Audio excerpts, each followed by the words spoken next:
Hello everybody and welcome back to the Wooden Otter. Today we're going to jump right back into another Wonderdraft map, except this time I'm going back to my old trusty website floodmap.net, and we're going to work with an existing landmass and make another map based off of an actual geological location on Earth and just fantasy it up a bit. So here we are today in floodmap.net, and I'm going to be focusing on Alaska. Specifically, I'm going to be focusing on this southwestern-ish portion of Alaska. This area with the blue dots is apparently this low-lying area portion of Alaska, and if you change the elevation and height, water level, whatever you want to call it, of this map by even just a few meters, this area of Alaska changes dramatically. So for example, I'll raise the water level 10 meters and watch what happens to this map. A lot of it goes away, and this is rather nice actually, because it gives us a bit of variety in terms of where we want to look at this coastline and take to our fantasy map. So what I'm going to do now is I'm going to show you how easy it is to get rid of this stuff that's in the middle of my map. So because I have developers tools installed in Chrome now, I can manipulate this map a little bit in order to get rid of some of these overlays, so that when I do bring the map into Wonderdraft, it's not quite so messy. Like, we don't have this bar over part of our water body. So what I'm going to do is I'm going to right click on one of these overlays, and I'm going to hit inspect. This opens up the developers tools, and if you simply right click on the highlighted section, which corresponds to the highlighted element down here in this little preview of the website, you can click delete element, and just like that, it's gone off the map. So I believe if I scroll down, I can right click on this one and hit inspect and right click delete element, and it's gone. And then I'm going to use the capture tool just to grab the map area that I'm looking for. So here we are in Wonderdraft, and unfortunately the computer does not allow you to record things when you're working in Paint 3D for some reason. Like, Windows just doesn't like that. So I'm going to be importing a photo that I just made, which is a composite of the two black and white captures that you saw earlier. Well, hopefully, if you're using Wonderdraft, you can kind of figure out what I was going for, and I named it Alaska, because that's what it is. And just like that, bing bang boom, we have a large lake pictured in our Wonderdraft application. It might be a little distorted, but frankly, I don't think that actually matters, because this is still a fantasy map, and now we have a very interesting natural landform lake area that we can futz around with. And now I need to clean up some of these things. So we're going to paint some landmass and just get rid of these dots, which I don't even know what those are anymore, and we're going to get rid of our activate windows thing, and we're going to keep these for now because I might change these into river symbols. Let's see, we got paths and symbols and regions, labels and stuff, so let's start with some symbols. I like the way my water looks and my land looks, so let's put up some symbols.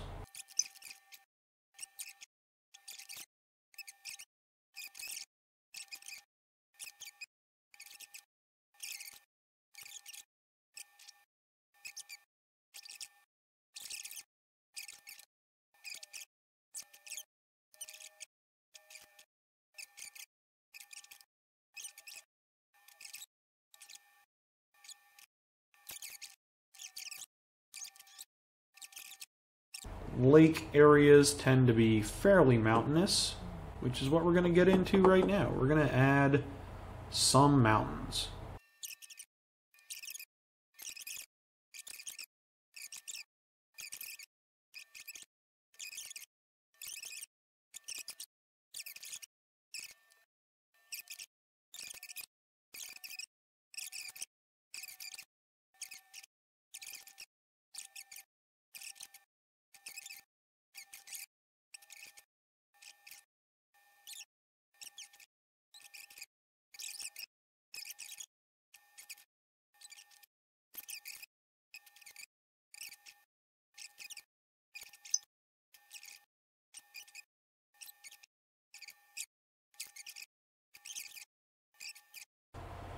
So I don't want to really like crowd my whole map with a bunch of tree symbols.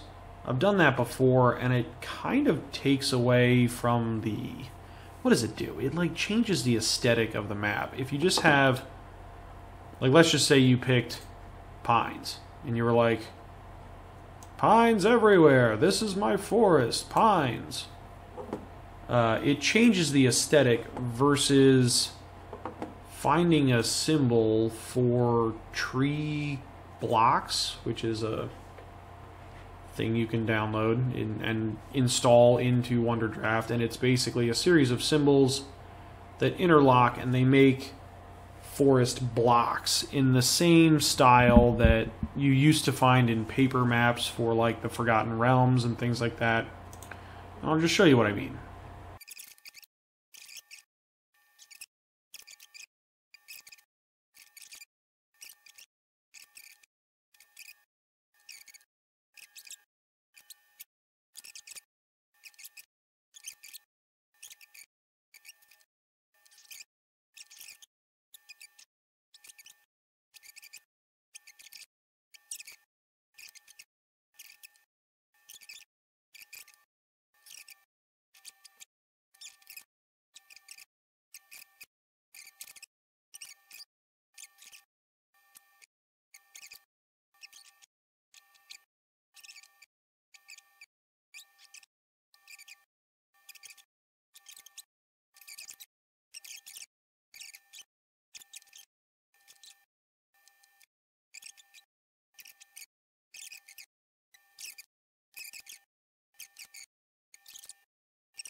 That's a good amount of forest. A lot of forest, one might say. And I feel like this is an ancient place, right? Like there's just lots of ruins all over the place here. So I'm going to put a ruined tower on this island.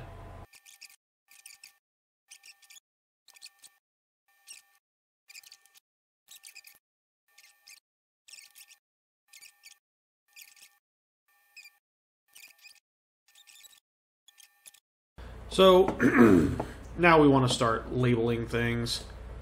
So I'm thinking of a name for this lake, and I think I might want to just keep it real simple. I have it on water here. We're just going to start something. We're going to say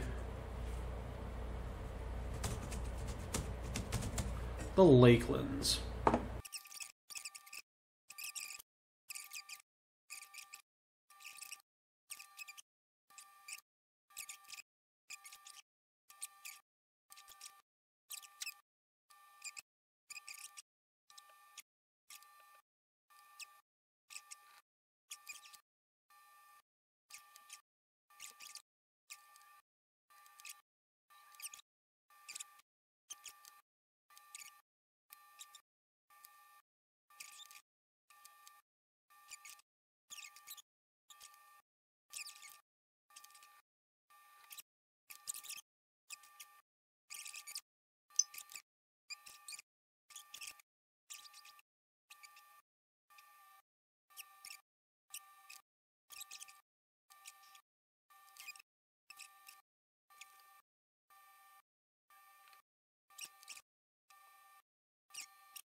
So I kind of like the idea of a pretty sparse labeling convention on my maps. I kind of like the idea that this is a wild area, and I don't want everything to be explored. I don't want everything, to be named and cataloged and everything. So let's get into painting a little bit.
There we go. That's a good looking map, if I do say so myself. I'd use this as a setting for a story or something. The Lakelands. All based off of a real landmass in Alaska, based around the Yukon River with a higher water level. Alright guys, well I think that'll have to be it for the Lakelands map. I really enjoy making this type of map where we base our fantasy map on a real world location. I think that floodmap.net, although a somewhat flawed website, is still a really useful tool for creating realistic land masses that I think the human eye can kind of pick up on whether or not a map is purely fantasy based, pulled out of thin air, or based off of a real world location. There's something about a real world location that the human eye knows that it wasn't just fabricated. I've said it before on this channel that some fantasy maps do bother me because they just don't seem to make sense, geologically speaking. Mountains don't make sense, seas don't make sense, landmass shapes don't make sense, but when you build a map off of a real world location and you just tweak it a little bit so that it has that fantasy edge, so it's not easily discernible as a real world location, you can do great things and create really wonderful fantasy maps while maintaining that realistic edge.